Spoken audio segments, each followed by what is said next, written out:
In the film, immortals are subjected to torturous experiments that make life in hell. Scientists operate on a man in Tokyo, opening his skull to begin his rapid regeneration. These superhumans, referred to as Adzins, who have full regeneration and recuperation after leaving the Earth, are under increasing control from the Japanese government. When the man awakens, he tries to stop the torture, but witnesses to the event deny him the chance to live a quiet life. Once another Adzin is taken prisoner, a government delegation comes to the lab to introduce the new subject, 003, which holds a crucial clue to the evolution of humanity. After an explosion, Nagai is saved from this hell by two Adzins. The government puts additional soldiers around the lab and sedates the visitors. Former Adzin Sato comes to Nagai's aid and tells him that Adzins ought to band together. In order to make up for the suffering he endured, he gives Nagai the sword. Even if Object 003 accepts the gun, he is powerless to stop his adversaries. When Sato shoots one of the lab employees, Nagai's gun unleashes a hail of bullets. In this tale, a strong Adzin regenerates Nagai, a young guy who aids two laborers in leaving a depressing building. Surprising the seasoned Adzin, he utilizes his abilities to call forth his shadow ghost and his black ghost for combat. After a stunning combat between the ghosts, Nagai gets shot in the back. Tanaka, Sato-san's accomplice, presents a show that they hope would transform human consciousness. The harsh reality of Adzin trials in Japan is revealed by Sato, who shows that these tests are carried out without the semi-human subject's consent. He asks the government to provide the Adzins civil rights and to give them a modest area of autonomy. Large corporations laugh at his desire for certain rights and refute his charges. Nagai receives an invitation from Yamanaka, a young girl, to her house, where she provides him with clothing and lodging. But then her spirit appears in her room, piercing her chest and raising her up over the bed. With his sister's assistance, Sato and Tanaka attempt to apprehend Nagai, but their scheme fails. Tasaki and the minister respond to Sato's remarks on camera during a press conference, calling the footage a computer-generated phony. In exchange for organs, Sato-san obtains weaponry and gets ready for a major conflict. Koji Tanaka concurs with the dealer's worries regarding the organ source. In the narrative, Nagai K discovers that his sister's life is in danger and tells her to get out of the hospital.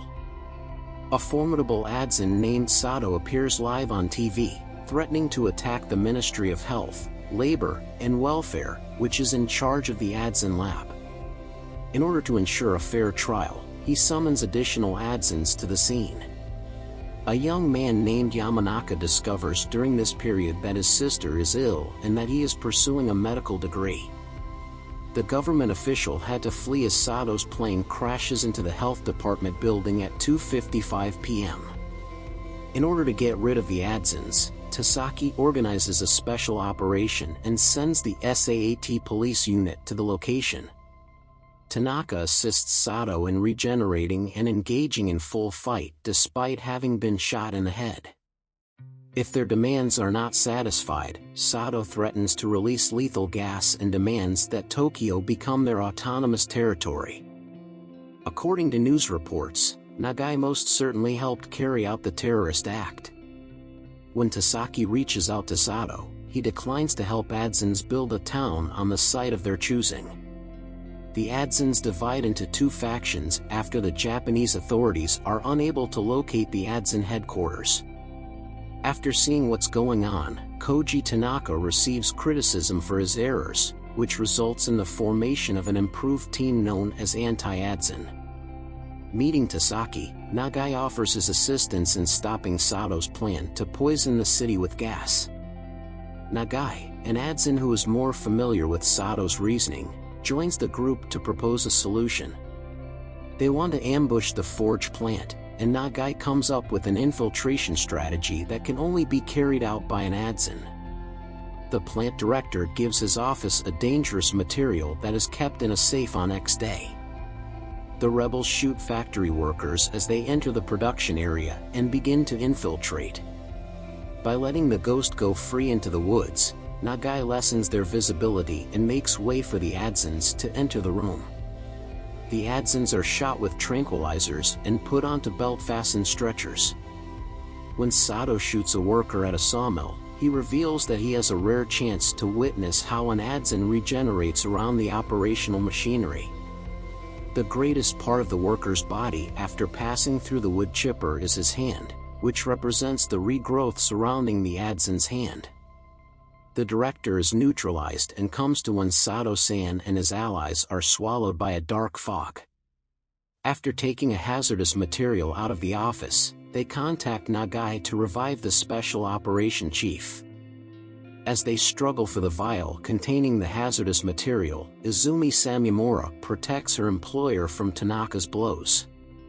To give the drug time to work, Izumi intervenes at a crucial point to prevent Nagai from ending his own life. The vanquished Adzin are surrounded by Sato, as the mercenaries show up to freeze and spray the Adzin's corpses with water.